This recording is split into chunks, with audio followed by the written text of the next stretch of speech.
In this episode, you're going to get advice about pumping from Dianna Dixon with Pump with Purpose.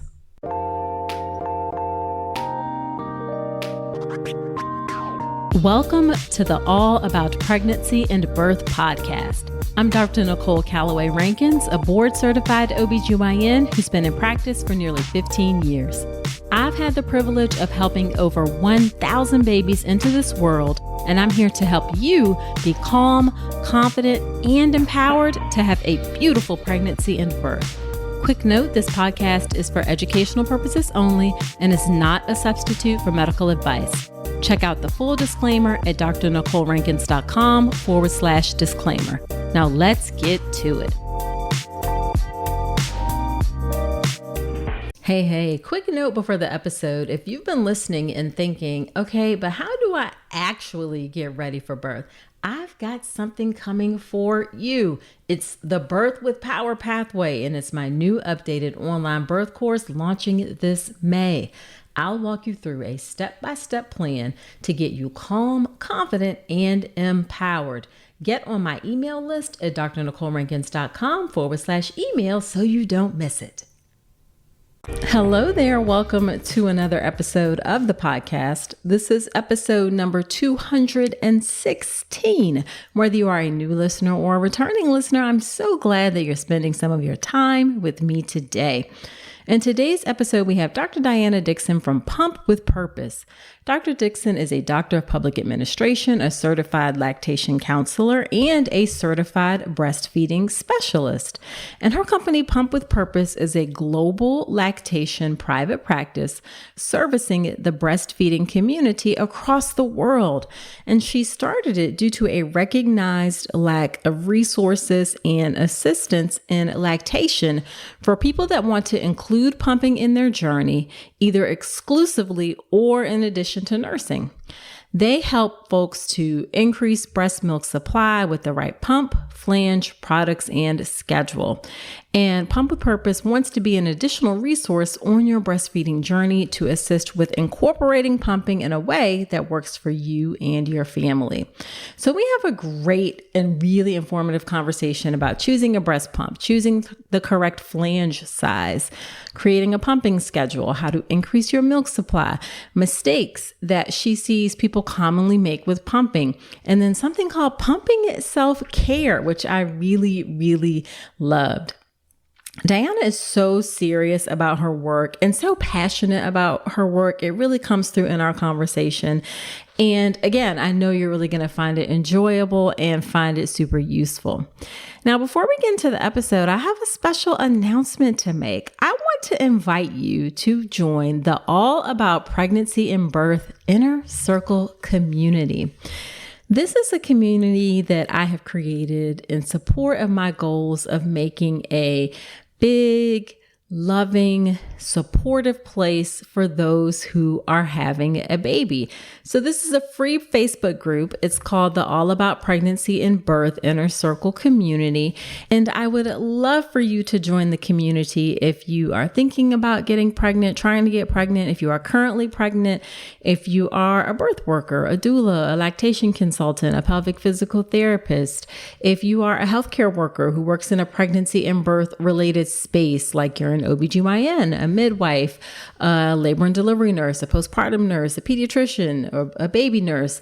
I would love for you to join this community. Again, I'm looking to create a place of like-minded folks to just create that warm, supportive place online that is missing these days, quite frankly. We so often see people fighting and divided and this, that, and the other regarding things in our country. And I just want to create a space that is open, that is accepting. Now, I know it's not going to be perfect, and I know that there will be disagreements and things that come up. That's the nature of being humans. But we're going to do this in a way that is not tearing people down, that's not ugly, that's not mean, that recognizes and supports our humanity in the ways that we are all connected, and is empathetic and just a great, lovely place to be. So come join the Inner Circle community. It is at let me get this right. It is at facebook.com/groups/Dr. Nicole Rankins. And we will put that link in the show notes. And then also, if you just go to Facebook and search for All About Pregnancy and Birth, or All About Pregnancy, or even search my name in Facebook groups, you should be able to find it. All right. So I cannot wait to see you inside the Inner Circle community. All right, let's get into the conversation with Dr. Dixon.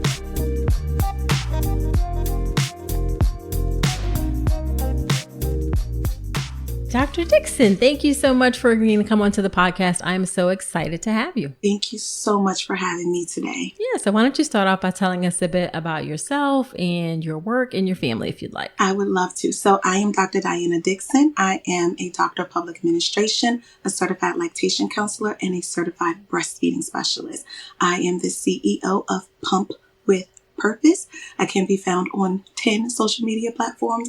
So very excited about. I am we are a global lactation private practice, seeing 2,000 appointments to date in less than 2 years. Wow. Very, very proud of that. Built from the ground up, just so excited. So I see clients on every single continent to date except Antarctica. I'm just waiting for someone to be over there doing something that needs some help and so right. But I'm so proud of that. So I am a mom of two. I'm a wife and mom of two little boys that are 5 and 3.5 now. Okay. So Pump with Purpose was started. I've always helped people to pump. My breastfeeding journey started from my son. He was born and had a great pregnancy, but when they went to break my water, they discovered that my son had pooped in the sac, he had meconium. And then when we reached an emergency C-section, he had meconium aspiration, so his lungs collapsed at birth. He had to be resuscitated, immediately taken off to the NICU.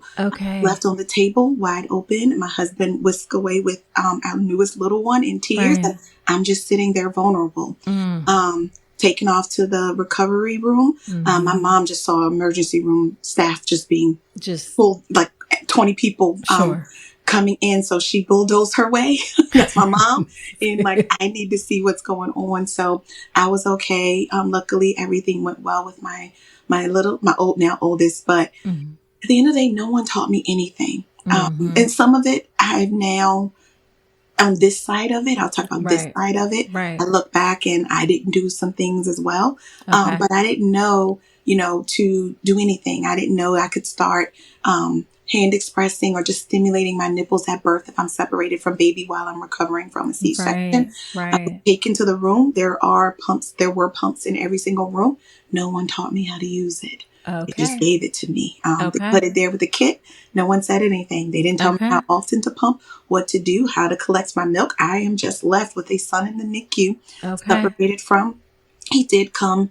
So I'm a C-section walking in a different area to go see him, to say I'm pumping, all the things. And fast forward, I could have done a lot of things so differently. So I was put to the test. So I started pumping. I didn't know, some of the things that I know now. And I went on to have an amazing journey. My first journey was 9 months until I got pregnant with my second son playing.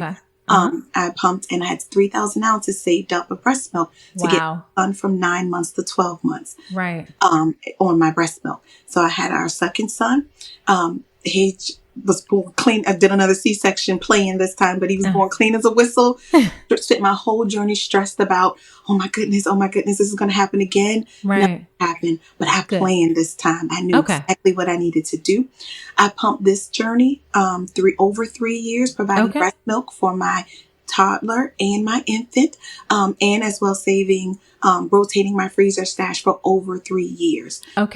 So Pump with Purpose came about in 2021 due to my worry about my weaning journey. I was like, I thought I wanted to wean. I was coming up on my 2-year mark, was my first goal for myself, but I wasn't ready.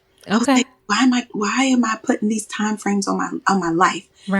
someone's like, you need to write a book. You need to write a book. And I'm like, if I ever write one day, someone else will help me to do that with a ghostwriter. I'm just putting that out there. It's been on my heart. But I talk. I love to talk. I love to tell my story. I love to help other people realize that there are so many options when it comes to breastfeeding. So I started the practice, and all the certifications, everything did not start until that happened. And from there, I pumped for another 3 years, built an amazing platform on so many platforms, because our global mission is to normalize pumping and let the world know that we pump with purpose. So I just really want to let women know that you can do what works best for you. Pumping can be viable, sustainable, long-term solution. We don't have to put societal pressures on ourselves so much that we can't see the glory in the journey. I wouldn't have had this platform today if I wouldn't have went through what I went through. Birth trauma produces purpose. So everything about my brand has been strategically designed to help people see me in a different way, to see pumping in a different way. So excited to be here. I love it. Love it. Love it. Love it. I can tell you're very passionate about your work. Yes. You're also very serious about your work. Sometimes you see people pop up on social media and they're like, well, I did this thing, so now I'm an expert. And I kind of have some problems with that. Like, yes, you may be an expert in your particular experience or journey, but there is something to people who put in some work and study and get prepared. And it sounds like that's what you did. And I think that's great. I'm curious, what did you do before you started this? I helped underserved communities in a regulation standpoint. So definitely high profile, high corporate America standards. But my background is in risk management, which in a way, pumping is like risk management. If you don't do what you're supposed to do, you have to have milk, and preparing with the plan in order. So it was a pivot. For me, I became a mom, and I realized there was so much more to life than that. So many times we're forced to face so many different decisions. It was a journey to this place, is something that just evolved as it just became more of, I want to know, I want to help, I want to be, I want women to see that they can do what they want to do. Absolutely. Love it. Love it. Love it. And then did you ever both feed at the breast and pump, or did you always pump? And if so, can you share why? Yes, in the EP world, exclusive pumping by force or by choice. First journey by force, second journey by choice. So I did try to nurse. It's something half of my clients actually nurse, believe it or not. I just help them to add pumping to their journey in the way that works best. And that's what I figured. Yeah. So I refer out everything that's dealing with, I'm very vocal on what we do not assist with. No latch assessments or anything like that, anything dealing with nursing. But for the first journey, it was by force. Whereas I wanted to give my child breast milk. My first son was tongue-tied and lip-tied severely. So he was not able to nurse and effectively. So of course I was pumping well. So I'm like, if it's tongue-tied and lip-tied for me, just about nursing, I'm okay. When I started researching and learning all the other things and implications that can happen later, we did proceed with this procedure at 6 weeks. I did try to reintroduce him to the breast, and it did not go well. I remember the story at 3 months, I just kept trying and trying. My husband's like, why are you doing this to yourself? I'm supposed to nurse. That undue societal pressure was on me. And I put my son at the breast for the last time that day, and he laughed at me. When I tell you... No, he didn't. I mean, no, like cackle-play. Oh, no. Boy did not. See, listen. He called me out. I never tried again. So my second journey, my second son was also lip-tied and tongue-tied and buckle-tied. I attempted. But by then, I knew it wasn't for me. But again, societal pressure makes you think that you need to do this in order to be successful. You need to do this to say that you can help with breastfeeding. So I tried. It didn't work. When we got his tongue-tie and lip-tie done, this time we did his assessment afterwards with the bottle. And I was okay with that. He never was introduced to the breast past the hospital. I did it by choice. I knew I didn't. But then in the back of your mind, you're like, do I still want to do it? So a Sure. person in my community asked, she said, if you had another child, would you do it again? I would try to nurse. I'm like, no, it's not for me. I'm Right. on this side of things where nothing from society and their pressure can impact my decisions when it comes to choices I would make when it comes to breastfeeding. Gotcha. I mean, and you could also even change your mind in the moment. Like none of us has to be stuck to any one thing. Correct. Yeah, exactly.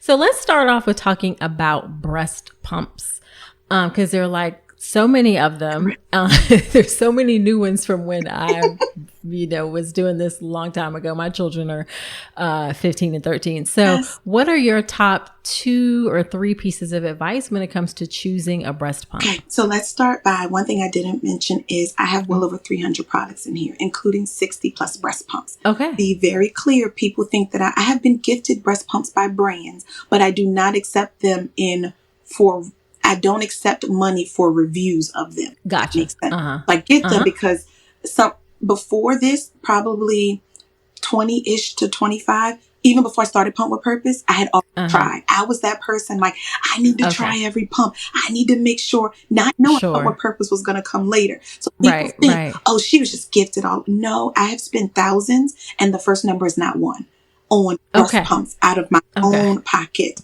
My own pocket. But I do have over 60 plus breast pumps and another 250 plus pumping products in here that when families pull up. It's different when you have not just an educated experience, but a lived experience and a learned experience. So I am able, when they pull up, I know how it feels. I know what's too strong. If they're like, I'm using an 8 on this pump, I know what an 8 feels like. I can not just, oh, that's a pump. And I read that it was a good pump and everybody on social media tells me they love this pump. I have so many experiences with pumps that I use to help women choose. So when it comes to the pump, what to consider, there are different kinds. You have your hospital grade. So there's a difference. Hospital grade, the ones found in hospitals is hospital grade. Then you have your hospital strength pumps that are like your personal pumps, but I call them workhorse pumps, that they can be customized 60 plus ways. So there's so many setting options on them.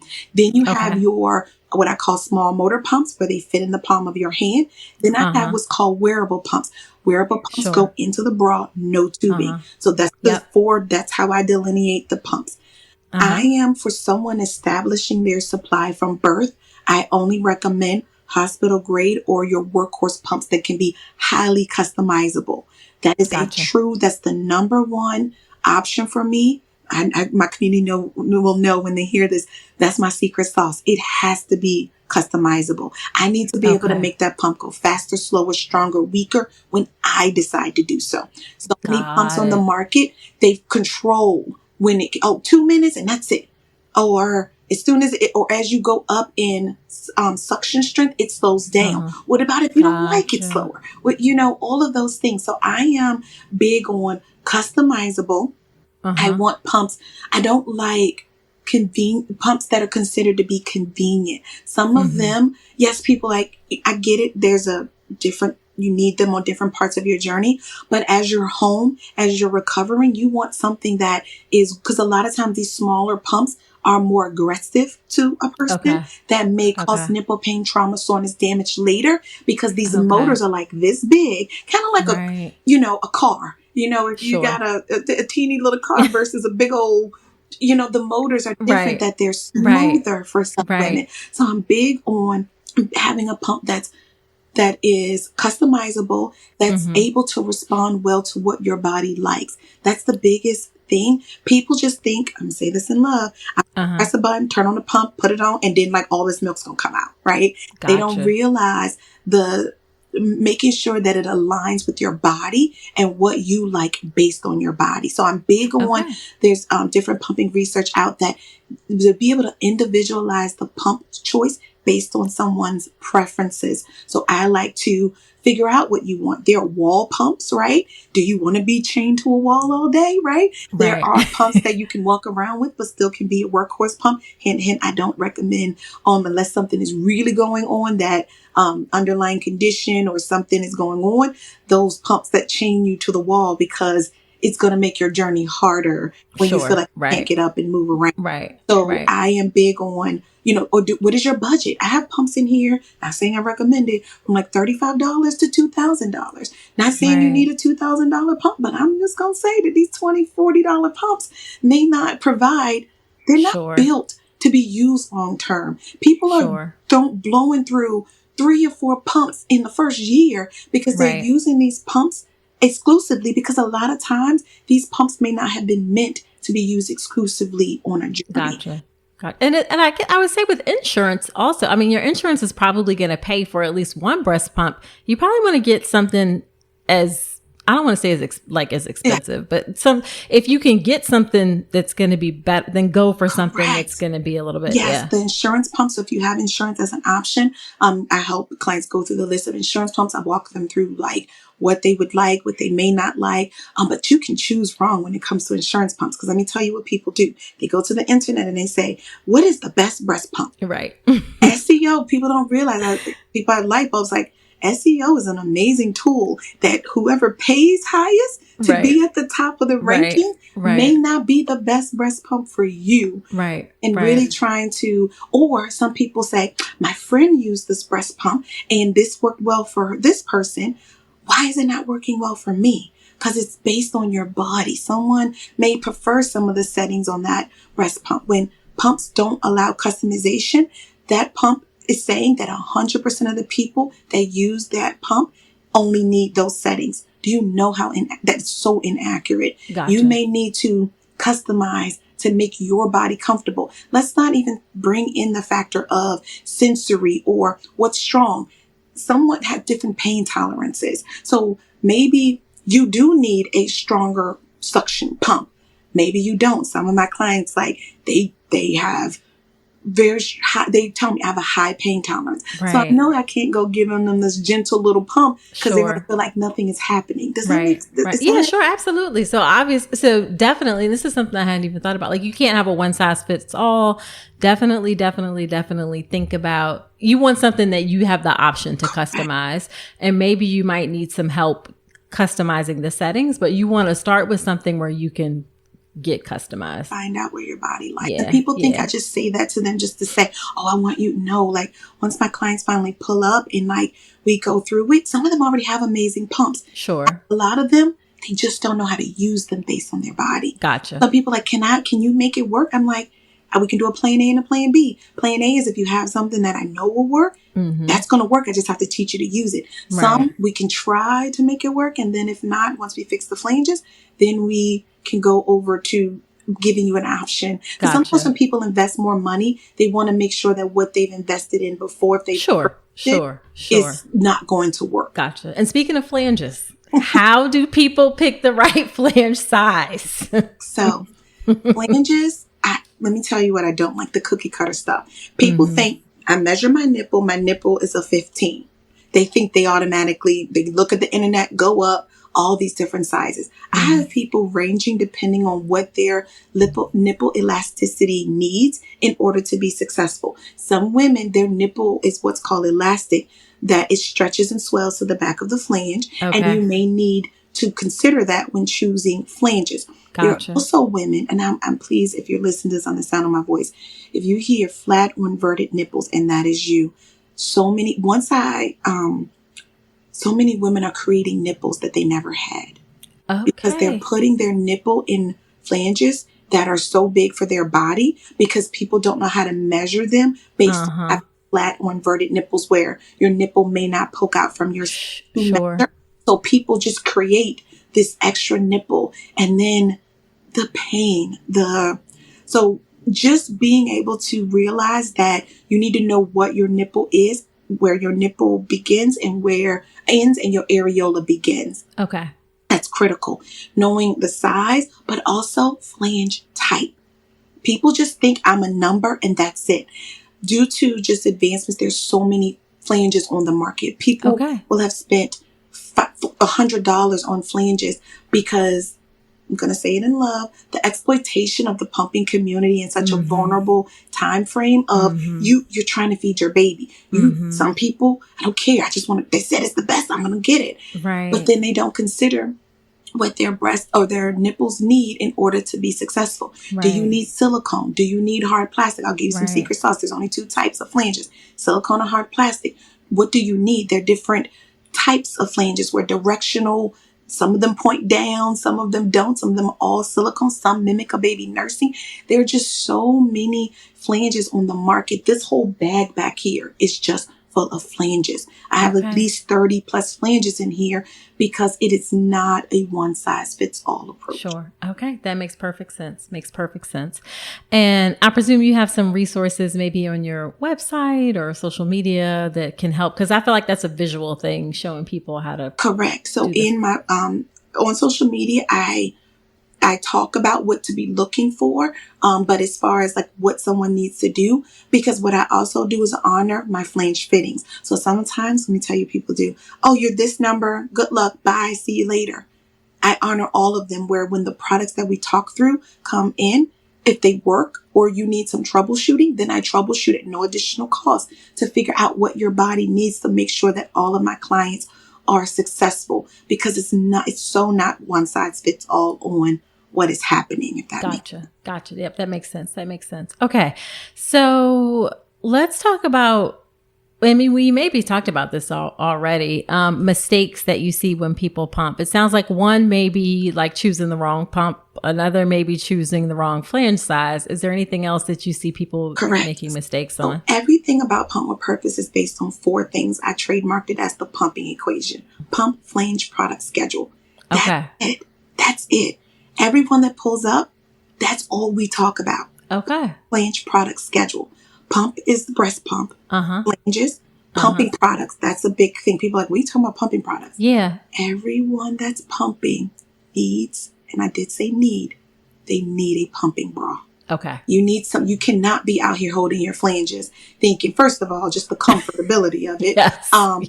Being able to know if you need to hand massage. Yes. So, pumping bra is so important. Anything that accompanies your journey. Sometimes people need warming massagers, or some people like heat and they don't like massage. Some people like massage, don't like heat. So figuring out what products you need. Also, if you have... I'm sorry. Is a pumping bra different than like a regular nursing bra? Yes. Let me tell you the secret. All nursing bras do not allow for pumping without a hack, but all pumping bras allow for nursing. See that inclusive nature of pumping? All pumping bras allow, just depending on, they either have a slot to open up for nursing, or they have a clip that can come down. Some different ones are out now, 30 plus probably 40 plus pumping bras in here by now. Some are more sports bras. So thick bra, thin bra, sports bra, cami bra, Vicky bra with a deep V, feel like you have no bra on at all. There's a plethora of bras on the market that I can match people into. But if you know you like sports bras, you should not, let me tell you, you should not have to jeopardize your look. So the one thing about me in motherhood, I don't want people to sacrifice what looks good. Some of these frumpy, ugly bras, you're not going to feel beautiful. Right. There's so many amazing, beautiful bras. Some people love sports bras. They don't want a bra with the clip on the back. So there's so many sports bras on the market. There are just so many things. The nursing hack, I'm not a fan of. It tilts your bra up.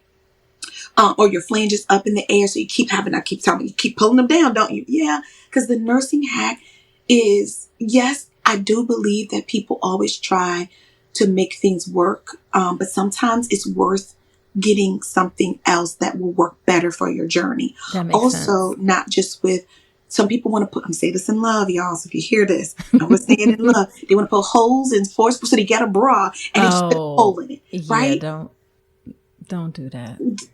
Yeah. There's so many things that, you want to have proper support. You don't want to have, you got to take off your bra, especially if you're back at work. You got to take off your bra in order to put a bra on with a hole in it. And it's just, it makes people think pumping as so complex and complicated, and it doesn't have to be. Gotcha. So yes, products are so important, and then schedule. Yeah. So how do people get on the schedule? Yes. I trademarked it as the 240-minute rule. This is my general advice. So you're actually going to get a rule here that in order to establish supplies, the 240-minute rule trademarked by Pump with Purpose, it is every 3 hours for 30 minutes for the first 12 weeks with the right pump, flange, products, and schedule. I want to give a huge disclaimer here, that is for pumping only. There are women that decide they want to pump from birth, right? Or their journey has taken them into a way that pumping is now their exclusive pumping. Right. Your exclusive pumping before the first 12 weeks, that is every 3 hours for 30 minutes for the first 12 weeks. It adds up to 240 minutes, okay?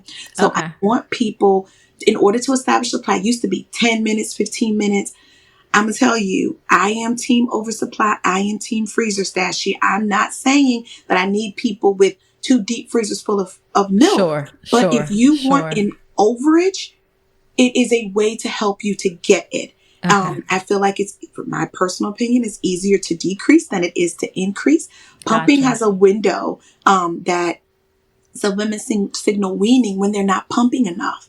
Or if they have underlying conditions that are present that they're not aware of yet, they don't realize that their body needs more stimulation in order to be successful. So when people are able to increase their milk supply, it's because they're appropriately getting in the right tools and then using a schedule that works well. So if someone is under the sound of my voice that's nursing, you say, well, what am I supposed to do with nursing? And I'm going to give you this. The point of pumping is not to continuously chase behind baby. When you nurse, you don't want to take away, please hear me clearly.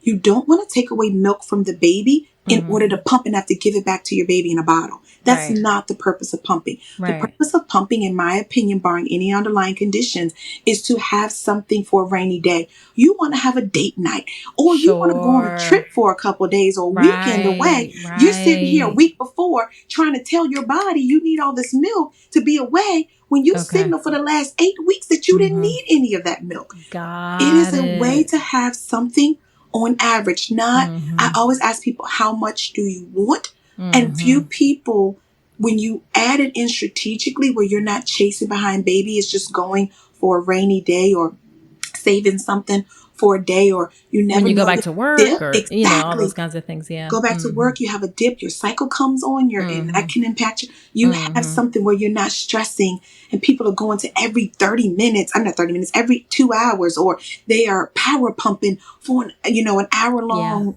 session in order to make it's a lot, and it's so stressful that could be avoided with strategic ways of when to pump that's not taken away from your baby, but to add it in a way that you can just put something away. That's my ideal scenario for my nursing clients. Gotcha. Love it. So then what about increasing milk supply?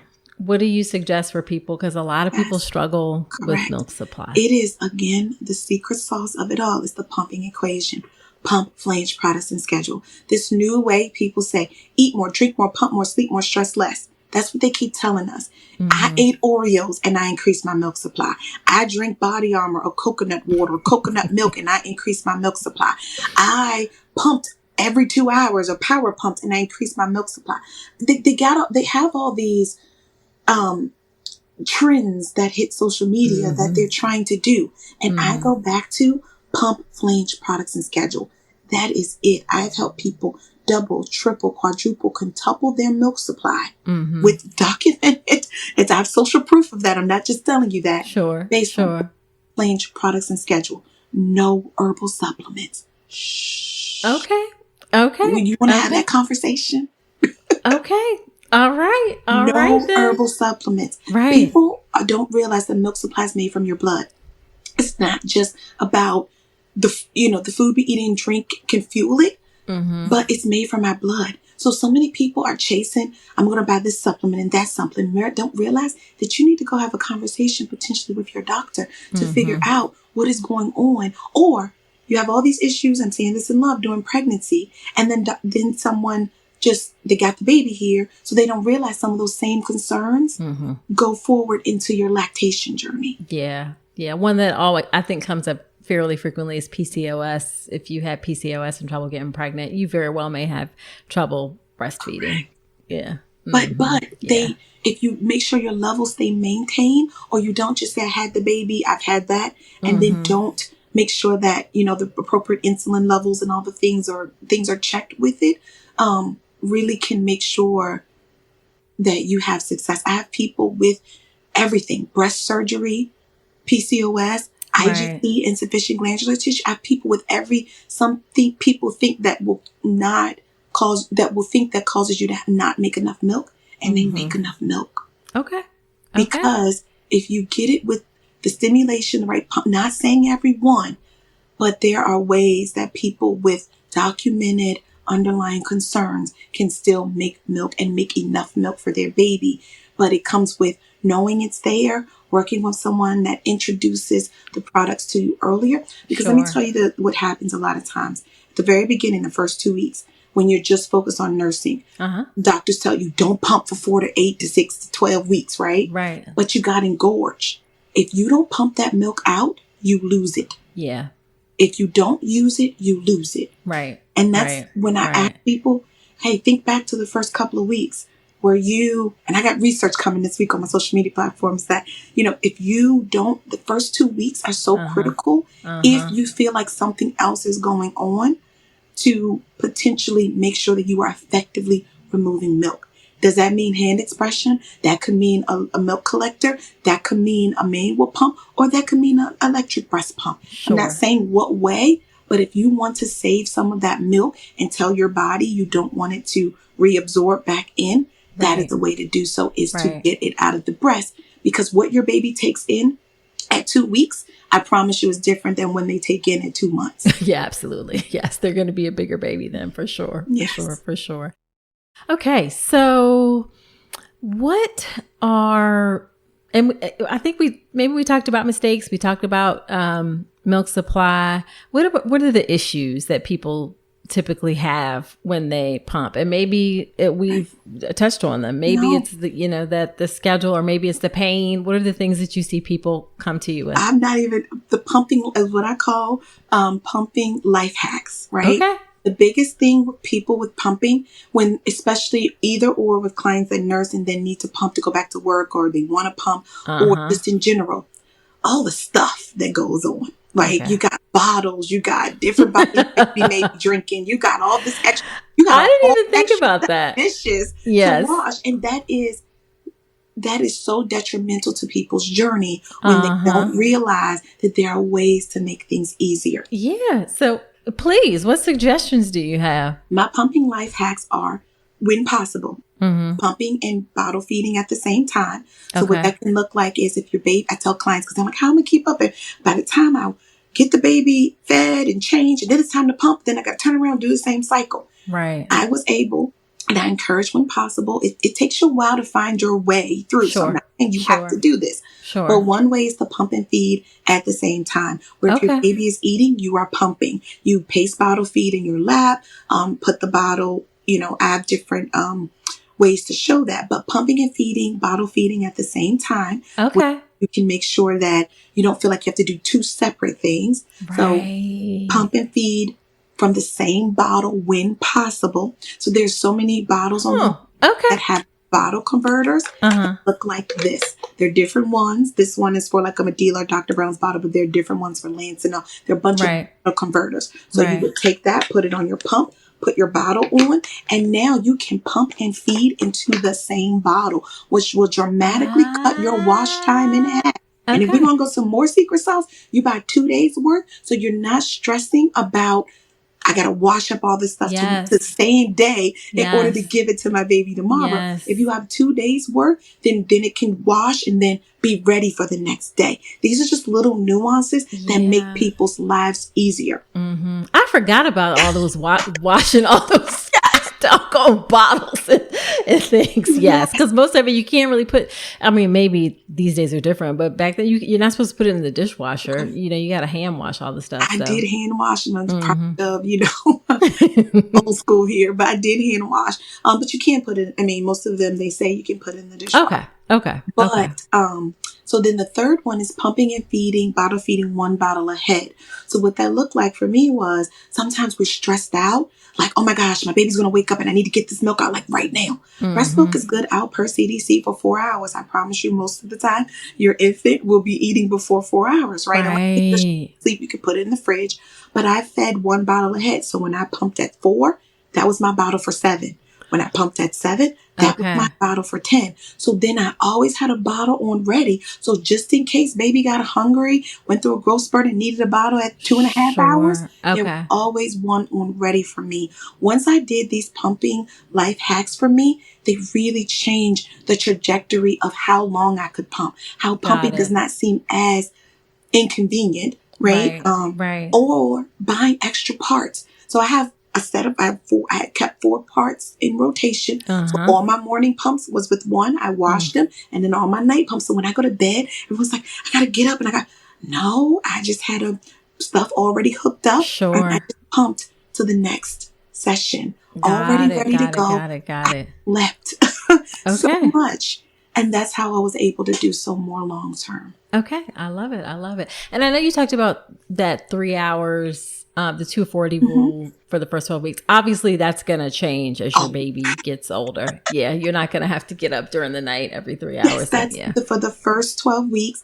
Some women, if something else is going on, some of them may have to keep some of that, doing some type of more regular pumping. But the secret goal to exclusive pumping is most of us want to pump less and make the same amount, if not more. So as we drop pumps, I help people to strategically drop them and they don't lose very little, if any, milk. That's the goal, where you can drop pumps and because you can see everything. Sure. But you can drop pumps and hopefully not see. So when people drop pumps and like, I lost 10 ounces, something's wrong. Okay. Something's not right with your tools when I hear these huge dips, and then you can't get it back because your tools are wrong. Your body needs certain things to be successful to make the milk again, but then you're in tools that are too big for your body or your flanges. Your nipples are stretching and swelling, looking like a miniature Vienna sausage. Your nipples are changing colors, turning purple, turning blue, turning white. Yeah, no, that shouldn't have to be that way. It doesn't. It doesn't. If we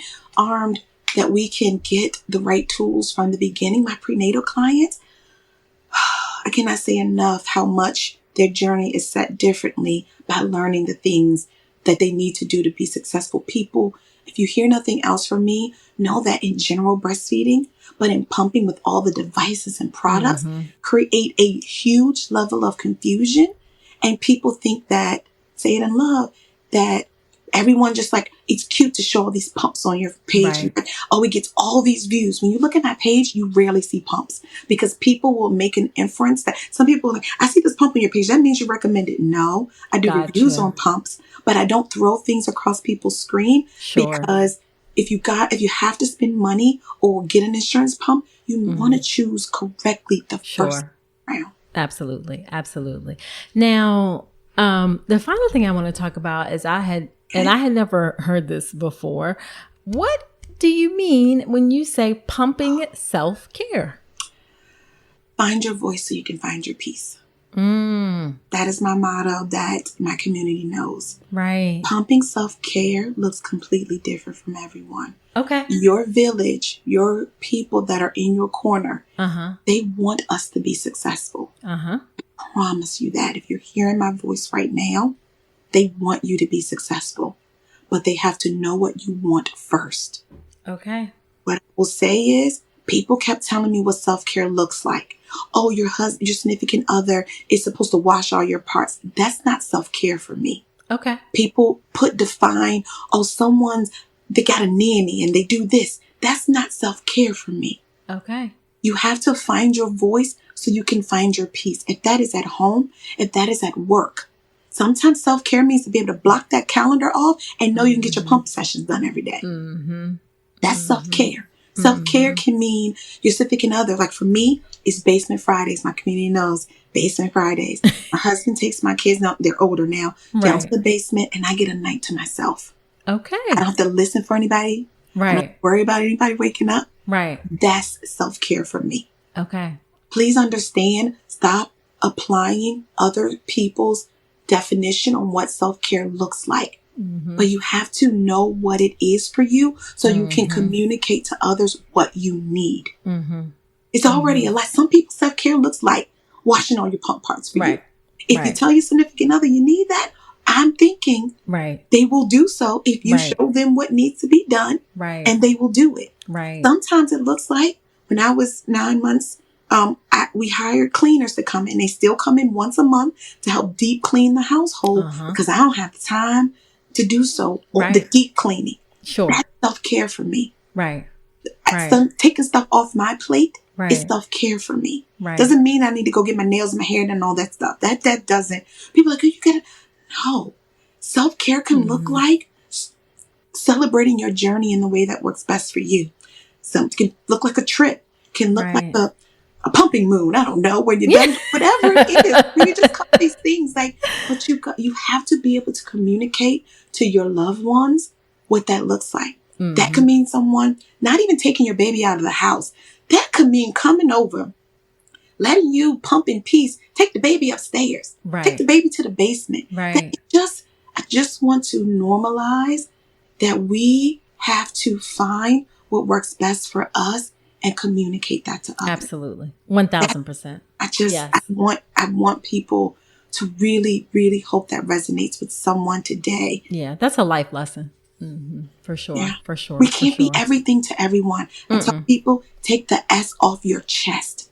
Mm-hmm. We cannot be everything to everyone where we lose ourselves. Absolutely. I also want to point out that who you are today may not be the person you were before you had children. It won't. Honestly, they're not. You become a new person when you have children. Correct. Yeah. But it's still a beautiful person, even if that person's different. Absolutely. I'm not the same person. I don't want to be her though. Right. But I've accepted that this new me looks completely different with different goals, with different aspirations on what success looks like for me. Mm-hmm. So I hope that resonates with someone today that's listening to this. Sure. Absolutely. Absolutely. So as we wrap up, I ask all of my guests this. What is the most frustrating part of your work? First thing that comes to mind. And I'm going to say this in love. There are times that peer to peer telling someone your lived experience can help, but also knowing that some people need more professional care. Yeah. So my biggest thing is I will never deny the influencers. They're great at normalizing pumping. You know, they're great at, at least seeing somebody pumping these days is amazing. I'm just saying.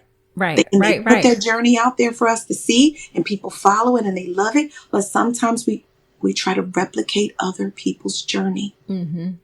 We try to live through their experiences and try to put and do it for ourselves. Mm-hmm. And it doesn't always work the same. Right. So my biggest thing is trying to dispel some of the myths or telling people, maybe it's time to bring in the doctor. Maybe it's time to talk with your OB or your PCP. Mm-hmm. You're not going to have 2 deep freezers and, 90 ounces a day. Everyone's not going to have that. Right. Most people are not going to have that. True. But I don't shame people that do have it or want it.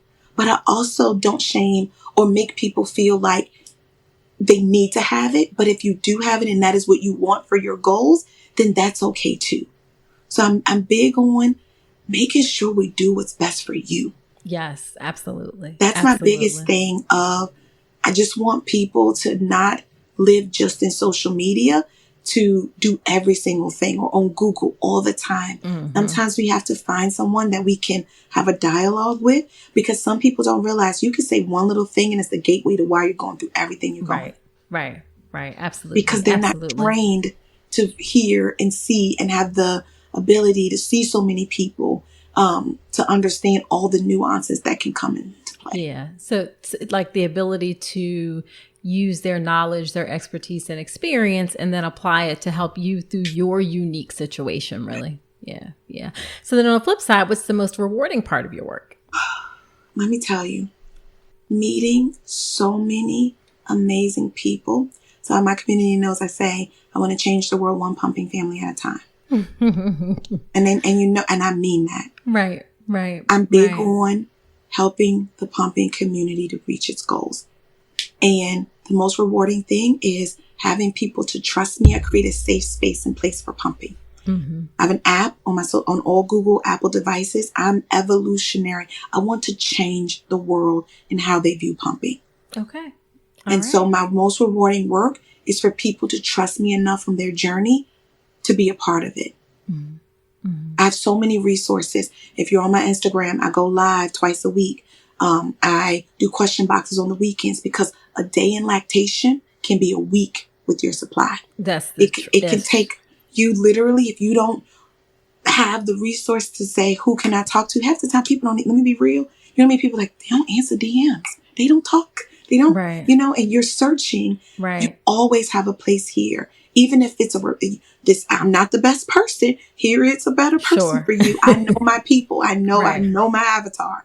But don't ever hesitate to ask for help. So the people that do, they know I create a safe space and place for them to get what they need. Because some of it can be life-changing. Some of it is also life-threatening. You have things going on with your body. There are people that if you don't get the care for mastitis or knowing when to go or having that, you know, people have to end up getting that brush drained off. There's so much without somewhere to at least point you to where to go. I may not be the person for everything, but I make sure I find a resource in order to help you. That's wonderful. That's wonderful and really important. So then what would be your favorite piece of advice that you would give to someone about pumping? Everything you say, the first thing that pops in mind, I say it. Do what is best for you. That's always my motto. I never demean or make people second. There could be people that say something and I know that something is wrong. And I will say, you know, because HIPAA and all the things, I can't say certain things, but I don't want you to get through with the end of your journey and have all these regrets. So I say, if you're happy with what you're doing, do what is best for you. Don't let me or anybody else in social media or your family, your friends, make you second guess your journey, make you doubt your motherhood journey because it's yours. It's only yours and no one else's. I made my journey and I'm proud. Through journeys, I'm proud. I'm never going to let somebody make me second guess what I've been called to do. And I just encourage you. Some people, they always want to know why they're going through things. Some of it is not to understand right now. Some of it can be 2 to 3 years later, i.e. me, that's created a platform or platforms that if I wouldn't have gone through what I went through. So some of it is not for you. Some of it is for you to help others later with in a way that works best for you. Absolutely. Absolutely. So where can people find you? What are the social media links, website, all that good great stuff? I'm at everything is www.pumpwithpurpose.com. Instagram, everything. I'm Pump with Purpose. So everywhere. They everywhere. Twitter. TikTok. Are you on TikTok? Everywhere. TikTok, Peanut, Lemonade. I got on there. I'm wherever the pumping community is. All right. I love it. Love it. Love it. Yes. But I will say Instagram is where I do most and all of my nurturing because I can't be committed everywhere. Absolutely. Again, that's honoring your own self and what works best for you. We can't do all the things. I'm the same. I'm on Instagram as well. Correct. So if you really want to find me in a way that's in a nurturing space, is Instagram. Okay. Perfect. Well, thank you so much for agreeing to come onto the podcast. This was a very, very helpful conversation. I so appreciate your time. Thank you for having me.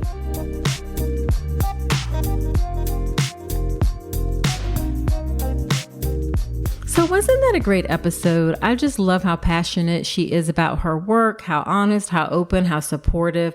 I just love to connect with folks who are really just so committed to helping people. And I appreciate her input in conversation today. All right. Now, every conversation where I have a guest expert on, I do something called Dr. Nicole's Notes, which are my top takeaways from the conversation. So here are my Dr. Nicole's Notes from my conversation with Dr. Dixon from Pump with Purpose. Number 1, I think in my experience, most women, most people are going to introduce pumping at some point. Okay.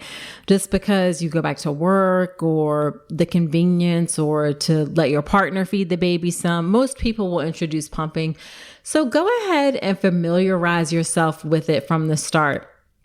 I wish I would have learned more about this while I was pregnant, about how to introduce pumping. You don't want to be figuring out how to do things while you're flying the plane, so to speak. So definitely look into getting yourself familiar with pumping before you have to do it. All right. Okay. Number 2, I love how we talked about creating your own journey. You are capable, you are strong enough to create your own journey. That is in your life. That is with your pregnancy and birth experience. That is with parenthood. That is with breastfeeding. Now, you definitely want to get help from other sources, right? So as you're going through this journey, like you're going through your pregnancy, you're preparing for your birth, breastfeeding, being a parent, of course, you learn from others and you get help from others.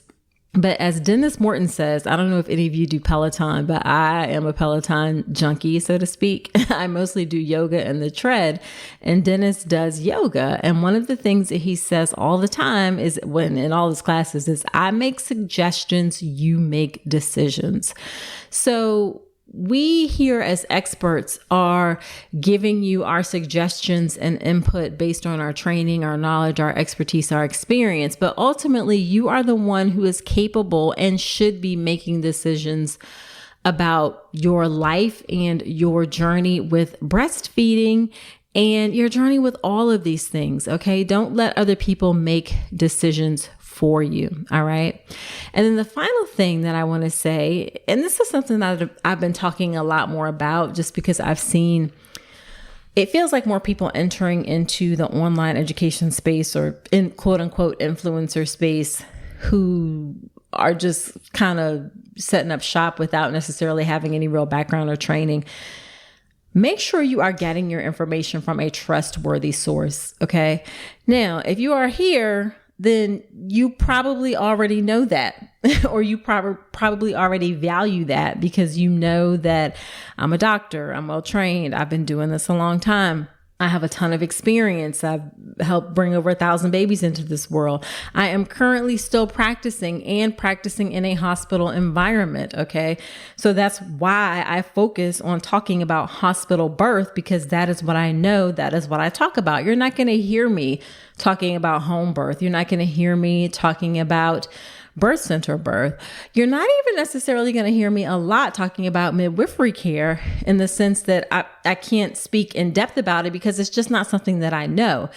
And I want you to be sure that you are getting information about a topic from trustworthy sources, from people who know what they're doing, know what they're talking about, are not showing up with this sort of, this is the only way to do things. This is how you have to do things. If you're doing things a different way, then you are doing things wrong.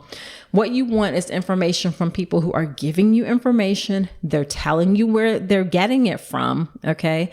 They're telling you what it's based upon. And then saying, hey, here's the information, make the decisions for yourself. Anything that is sort of, here's what you have to do. Again, that is a problem. Anyone who's telling you or not telling you how they're basing their decisions, that is a problem. And that's not to say that experience alone doesn't matter. We all start somewhere. Like when I just started out, I wasn't the same as I am now, right? We all start somewhere. But people just have to be honest and forthcoming about that. Okay. So get your information from sources that are worthy of your trust. And creating a trustworthy community is what we are doing inside of the All About Pregnancy and Birth Inner Circle community on Facebook. It's completely free to join. And this will be a place that is just a big, loving, supportive community for those who are having a baby. I would love for you to join if you are trying to get pregnant, currently pregnant, if you're a birth worker, if you're a healthcare worker in a pregnancy and birth related field. If you want to be in a supportive place, if you want to support others, if you believe in people's humanity, if you believe in empathy, if you believe in coming from a place of love and connection and creating that just warm, supportive community, then I would so love to have you. Now, again, I am not like fairies and, rainbows for everything. I know that there are going to be places where people have disagreements, but we're going to do so in ways that are kind, in ways that are not mean, in ways that are not ugly or rude. That is just not the community that I want to create. We have too much of that already in our world. So in the Inner Circle community, we are aiming to do things a bit different, do things a lot different, actually. So come join us. It's all about pregnancy and birth inner circle community on Facebook, or you can get it at facebook.com/groups/Dr. Nicole Rankins, and you can find it there. All right. So that is it for this episode. Do me a solid. Share this podcast with a friend. Sharing is caring. And I'm on a mission to reach and serve as many people as possible. And I would appreciate your help in doing that. You can also subscribe to the podcast wherever you're listening to me right now. Leave a review in Apple Podcast. And in addition to connecting with us in the All About Pregnancy and Birth Inner Circle community, the other place where you can connect with me is Instagram. I'm on Instagram at Dr. Nicole Rankins. Shoot me a DM there and say hello. I'd love to hear from you. So that's it for this episode. Do come on back next week, and remember that you deserve a beautiful pregnancy and birth.